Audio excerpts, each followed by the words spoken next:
Masih bersama Kompas Petang, Saudara. Pihak Istana membantah pernyataan mantan Ketua KPK Agus Raharjo soal Presiden Jokowi yang meminta KPK menghentikan penyidikan kasus korupsi pengadaan KTP elektronik yang menjerat mantan Ketua DPR Setia Novanto. Koordinator Staf Khusus Presiden Ari Dwi Payana membantah pernah ada agenda Jokowi bertemu mantan Ketua KPK Agus Raharjo untuk meminta KPK menghentikan kasus Setia Novanto. Ari bilang Presiden Jokowi tegas meminta Setnov mengikuti proses hukum yang berlangsung di KPK hingga perkara itu diputus pengadilan dan berkekuatan hukum tetap.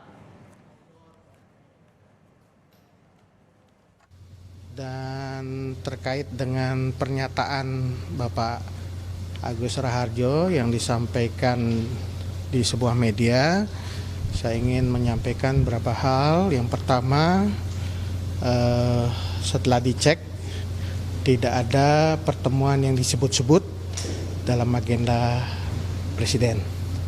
Yang kedua, kalau kita lihat kenyataannya proses hukum terhadap Bapak Setia Novanto berjalan seperti yang kita ketahui bersama, jalan pada tahun 2017. Berjalan dengan baik gitu, dan sudah ada putusan pengadilan yang berkekuatan hukum tetap pada saat itu. Dan kalau teman-teman cek pernyataan resmi dari Bapak Presiden tanggal 17 November 2017, Bapak Presiden menegaskan agar Bapak Setia Novanto mengikuti proses hukum yang ada di KPK. Dan Bapak Presiden yakin bahwa proses hukum itu akan berjalan dengan baik. Ketua KPK periode 2015-2019 Agus Raharjo dalam program Rosi menyampaikan dirinya pernah dipanggil Presiden Joko Widodo dan diminta menghentikan kasus korupsi KTP elektronik yang menjerat mantan Ketua DPR Setia Novanto. Namun, Agus menyatakan tetap melanjutkan penyidikan kasus itu karena sebelum revisi Undang-Undang KPK tidak ada mekanisme surat perintah penghentian penyidikan atau SP3. Saya terus terang pada waktu kasus iktp. Saya dipanggil sendirian. Oleh Presiden. Presiden pada waktu ditemani oleh Pak Pratikno. Jadi saya heran, biasanya memanggil itu berlima, ini kok sendirian. Dan dipanggilnya juga bukan lewat ruang wartawan, tapi lewat masjid kecil itu. Jadi dijemput dari sana. Nah itu di sana, begitu saya masuk, Presiden sudah marah. Presiden sudah marah, menginginkan, karena baru saya masuk itu, beliau sudah teriak, hentikan, kan saya heran, hentikan, yang dihentikan apanya gitu kan. Setelah saya duduk ternyata saya baru tahu kalau yang suruh hentikan itu adalah kasusnya Pak Setnov. Ketua DPR waktu itu? Ya, Ketua DPR pada waktu itu mempunyai kasus iktp, supaya tidak diteruskan. Nah, sprindik itu kan sudah saya keluarin 3 minggu yang lalu, dari Presiden bicara itu. Sprindik itu tidak mungkin, karena KPK tidak punya SP3, tidak mungkin saya berhentikan, saya batalkan. Ya. Kemudian karena tugas di KPK itu seperti itu, makanya ya kemudian tidak saya perhatikan, saya jalan terus, Tapi akhirnya kan dilakukan revisi undang-undang, nanti kan intinya revisi undang-undang itu kan SP3 menjadi ada, kemudian di bawah Presiden, karena apa pada waktu itu mungkin Presiden merasa bahwa ini Ketua KPK diperintah Presiden kok nggak mau, apa mungkin begitu kemudian itu gelagat awalnya ya? Ya. Jadi ini sebuah, karena itu yang sangat penting kan itu tadi kan, yang memberikan tone tadi kan, itu kan pimpinan negara.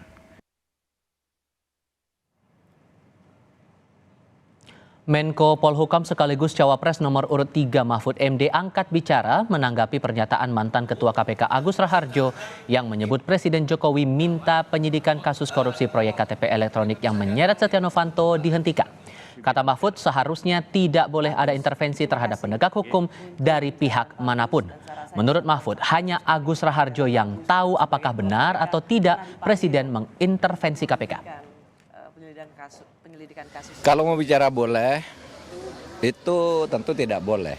Lembaga penegak hukum itu tidak boleh diintervensi oleh siapapun. Tapi apakah itu benar atau tidak bahwa Presiden mengintervensi Pak Agus, Itu Pak Agus yang tahu. Kalau kita kan ada yang tahu baru dengar sekarang juga. Dan pengakuan dia juga tidak pernah bilang ke orang lain kecuali saat ini terpaksa bilang katanya karena ditanya. Menurut saya intervensi ke KPK itu bukan hanya dari Presiden kalau memang betul ada.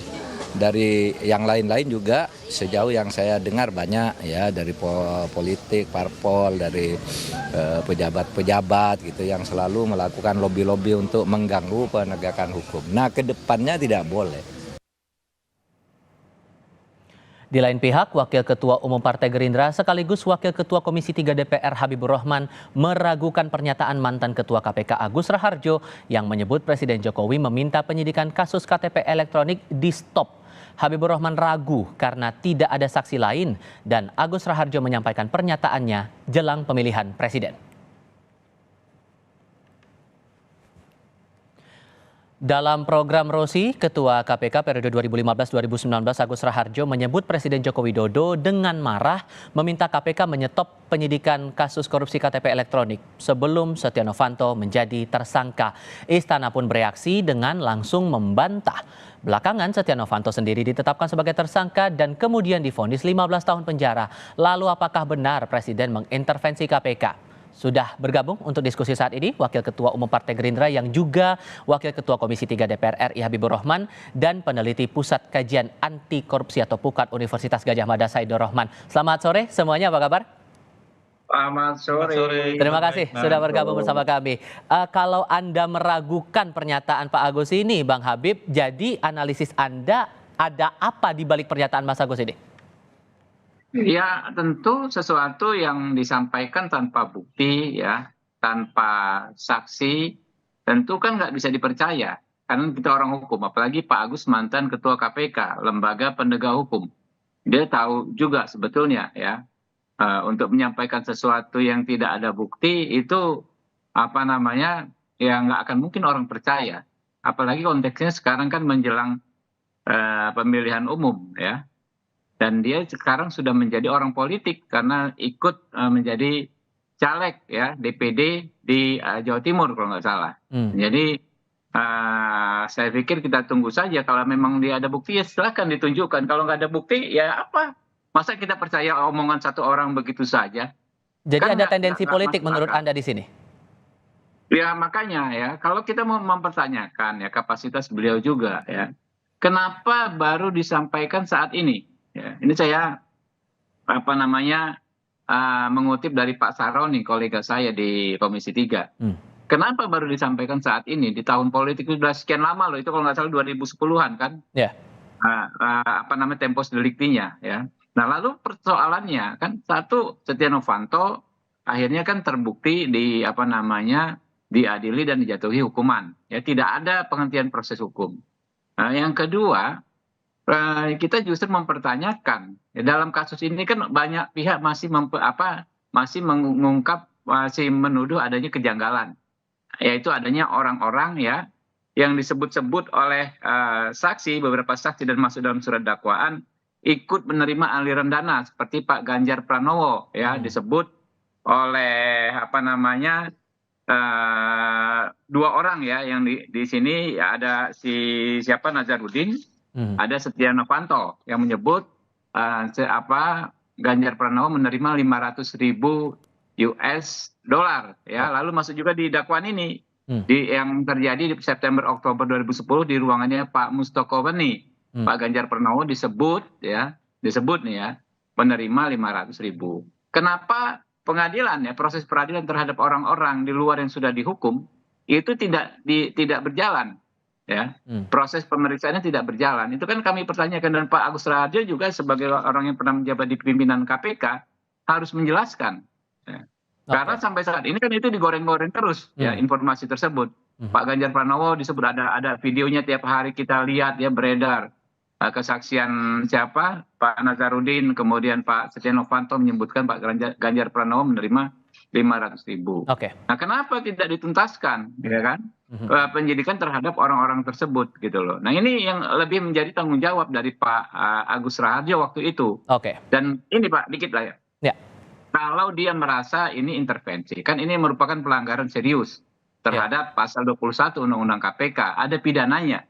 kan waktu itu dia memiliki kekuasaan, katanya nggak Baik. bisa diintervensi, ya kan? Ya. Dan intervensi itu melanggar hukum. Harusnya dia lakukan tindakan hukum. Dia harus bisa waktu itu usut Pak Presiden yang mengintervensi, ya, untuk bertanggung jawab secara hukum. Oke. Dijerat pasal 21 Undang-Undang Tipikor. Kok kan faktanya tidak gitu loh. Ya.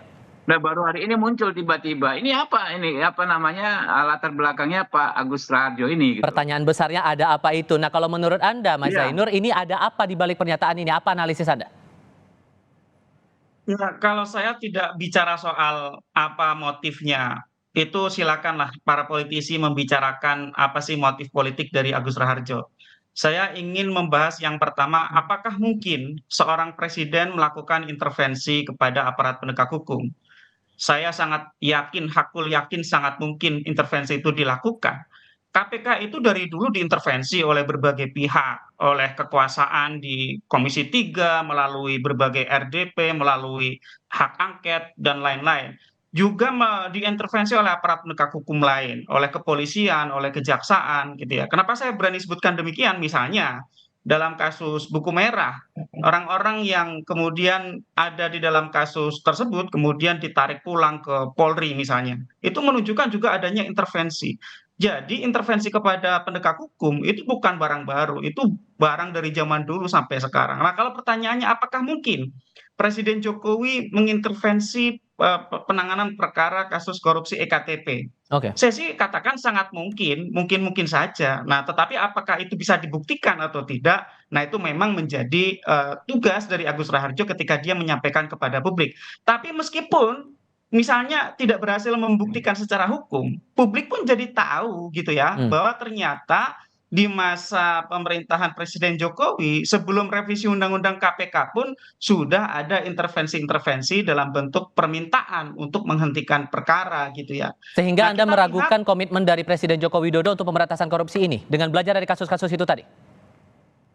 Iya, 2019 revisi Undang-Undang KPK dalam Undang-Undang 19 2019. Di dalam Undang-Undang 19 2019, Presiden itu bisa mengintervensi KPK.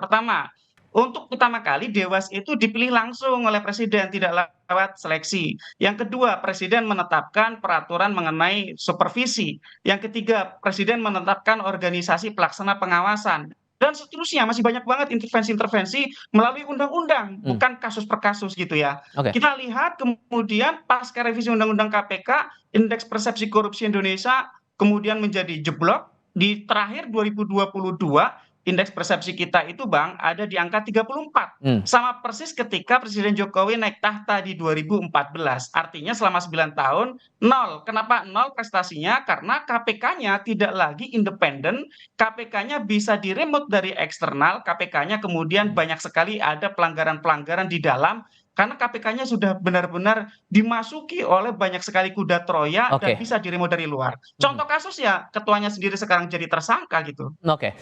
Kalau menurut Anda Bang Habib, ada intervensikah di balik ini semua, terutama untuk penanganan kasus di KPK?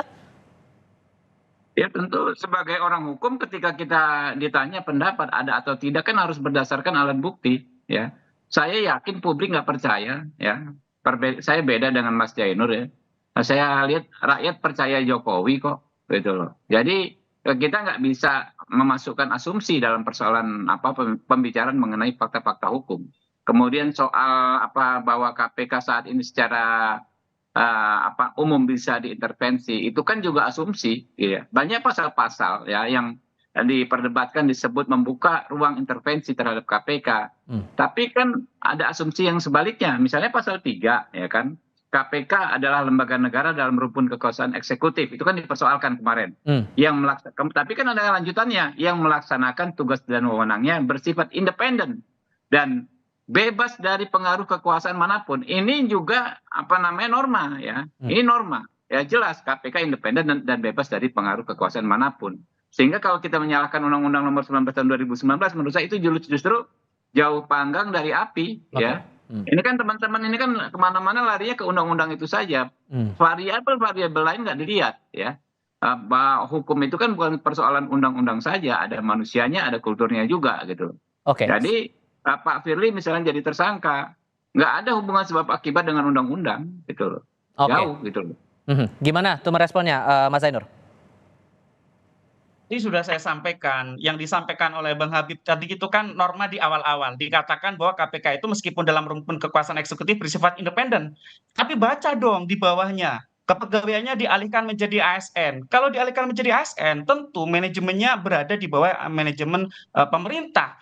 Mulai dari rekrutmen, direkrut oleh BKN, untuk pendidikannya, untuk manajerialnya, itu juga ada kaitannya dengan LAN. Artinya KPK tidak lagi dianggap sebagai lembaga negara sesuai dengan prinsip-prinsip yang diatur di dalam Jakarta Principle. Mungkin Bang Habib perlu buka di 2012, Jakarta Principle on Anti-Corruption Agencies.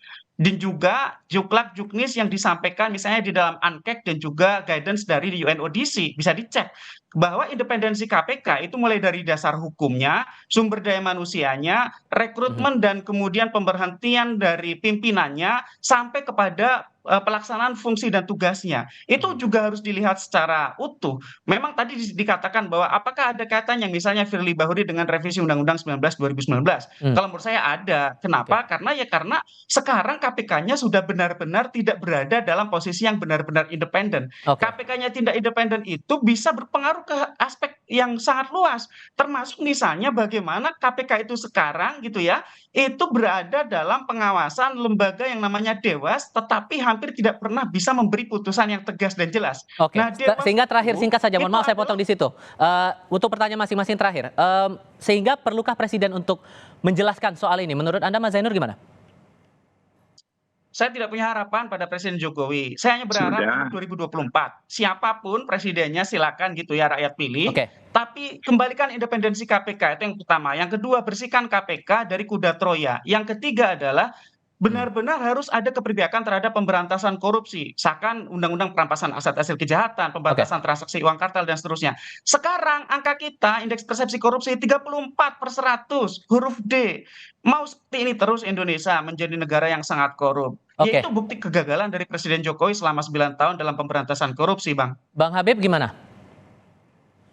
Ya, kritikan, saran dan dari dari rekan-rekan tentu kita terima, tapi kita nggak boleh ya menjustifikasi persoalan-persoalan hukum, termasuk tadi persoalan hukum menyangkut kredibilitas Pak Jokowi hanya dengan asumsi-asumsi kita, ya. Kita biasa berbeda pendapat, tapi kalau melakukan judgement, Anda tadi mengatakan Zainur kan publik percaya Pak Jokowi melakukan intervensi hanya berdasarkan asumsi-asumsi yang dia bangun. Tentu itu salah besar dan ini tentu juga bertentangan dengan prinsip-prinsip penegakan hukum itu sendiri. Jadi menurut saya ya nggak ada masalah. Kami menerima kritikan apapun ya, misalnya soal undang-undang, soal bagaimana KPK bisa lebih baik lagi ke depan ya. Tapi kalau kita bicara fakta-fakta hukum, kita bicara soal persoalan-persoalan hukum, tidak ada cara lain selain kita harus mendasarkan pada bukti-bukti yang ada itu. Terima kasih banyak untuk perspektifnya, Bang Habibur Rahman dan Mas Zainur. Terima kasih sudah bergabung. Selamat sore semuanya.